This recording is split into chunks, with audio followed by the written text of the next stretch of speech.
당에서 즉각적인 제명 조치를 했고 그동안 당협위원장으로 했던 당무 행위에 대해서 모두 취소를 했습니다. 그 외에 추가적인 조치에 대해서는 따로 고려하고 있는 것은 없습니다.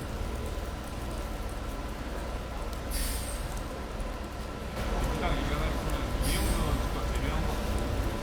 이재명 정부에서 국민의힘 입장에서 합체행보를 보였는데 제명을 화답하자면서 폭탄 목소리도 나오는데 이거에 대해서 어떻게 말씀하시나요?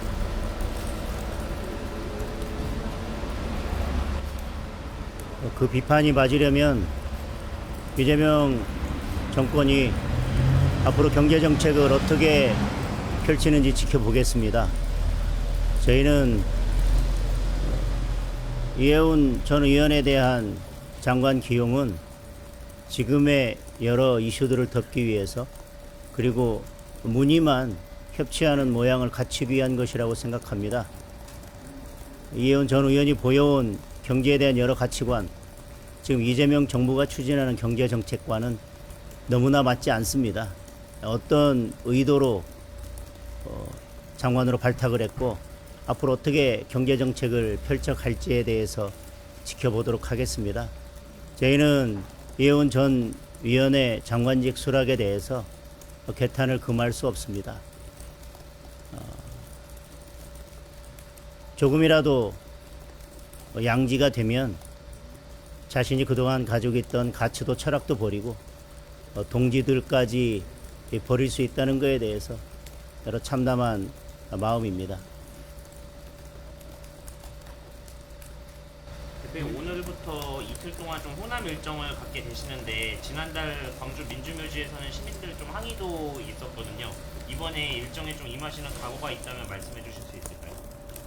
저희들이 호남 동행 그리고 월간 호남 동행은 진정성을 가지고 추진하는 것입니다.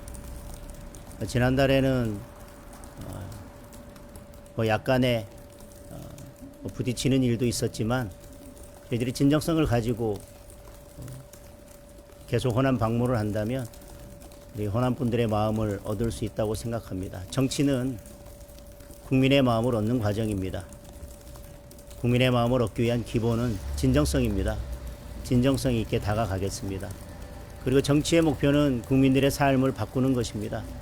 우리가 진정성 있게 호남을 방문하고 호남의 여러 현안 문제들에 대해서 저희들이 먼저 나서서 보다 적극적으로 해결하다 보면 호남인들의 마음도 차츰 저희 국민의힘 쪽으로 올 수 있다고 생각하고 있습니다. 그러면 이재명 정부에서 보수 인사를 영입한 만큼 국민의힘에서도 중도 확장에 좀 속도를 내야 하는 거 아니냐 이런 얘기들도 나오는데요. 중도 확장의 필요성에 대해서는 누구나 다 공감하는 것입니다. 내년 지방선거를 앞두고 지방선거에 승리하기 위해서는 지지층뿐만 아니라 중도층의 마음도 얻어야 된다고 하는 것에 대해서 다른 생각을 가진 분들은 없을 것입니다. 그런데 저는 아무런 가치와 철학 없이 상대 진영의 인사를 이렇게 영입하는 것에 대해서는 조금 더 지켜봐야 한다고 생각합니다. 아까도 말씀드렸지만 잠시 볕이 드는 곳이라고 해서 본인이 그동안 가져왔던 소신과 가치를 버리고 동지들을 버리고 지옥에라도 갈 수 있다라고 하는 것은 저는 공감하기 어렵습니다. 오히려 이번 이해운 전 의원에 대한 장관직 지명 그리고 수락 과정을 보면서 우리가 보수 정당으로서의 가치를 보다 더 확고히 재정립해야 된다. 그리고 우리가 당성을 최우선으로 해야 된다고 하는 것에 대해서 저는 오히려 그것이 더 중요하게 부각되는 국면이라고 생각합니다. 우리가 그동안 보수의 가치를 확고하게 재정립하지 못하고 그리고 당성이 부족하거나 당에 대해서 해당 행위를 하는 인사들에 대해서 제대로 조치를 하지 못했기 때문에 이런 일들이 벌어진다고 생각합니다. 오히려 중도 확장은 중도 확장대로 하되 이렇게 당을 배신하고 당원들의 마음에 상처 주는 인사들에 대해서는 오히려 과감한 조치가 필요하다고 생각합니다.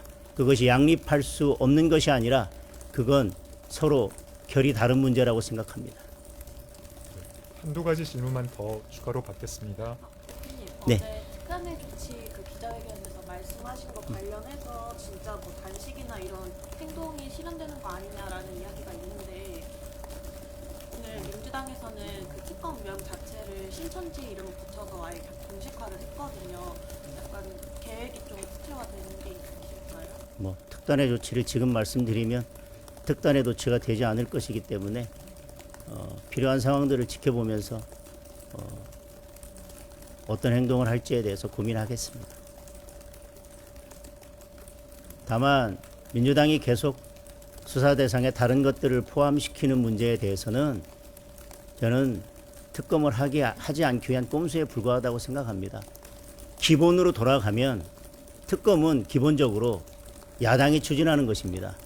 3대 특검도 여당이 추진했다는 점에서 매우 기형적인 특검이었습니다.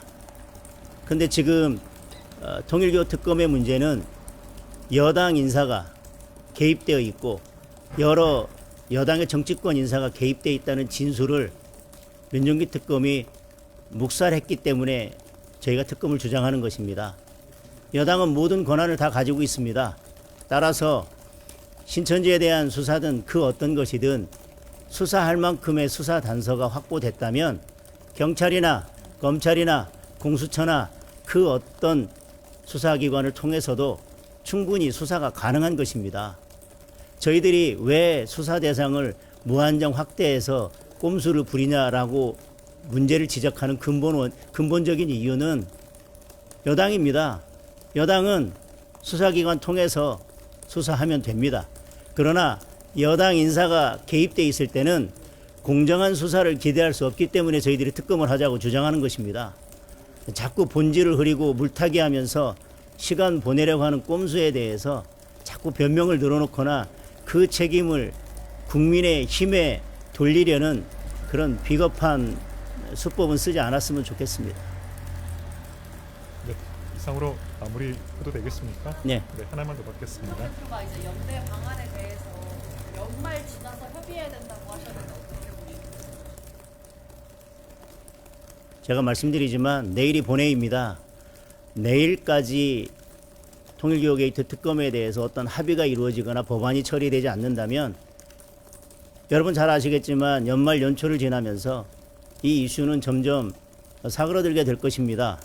그리고 1월 8일까지 민주당이 이런 식으로 계속 수사 대상이나 특검 추천 주체를 놓고 실랑이를 벌이다가 결국 1월 8일만 넘기면 1월 중순까지는 본회의가 잡혀있지도 않습니다. 결국은 어떻게든 1월 8일만 넘겨서 특검을 모면해 보겠다고 하는 민주당의 꼼수가 명백하기 때문에 어떤 행동이 필요하다 하더라도 연말이 지나기 전에 어떤 행동을 시작해야 될 것이고 연말 지나고 연초에 어떤 행동에 돌입할 건지 생각해 본다고 하는 것은 이미 때가 늦은 것이라고 생각합니다.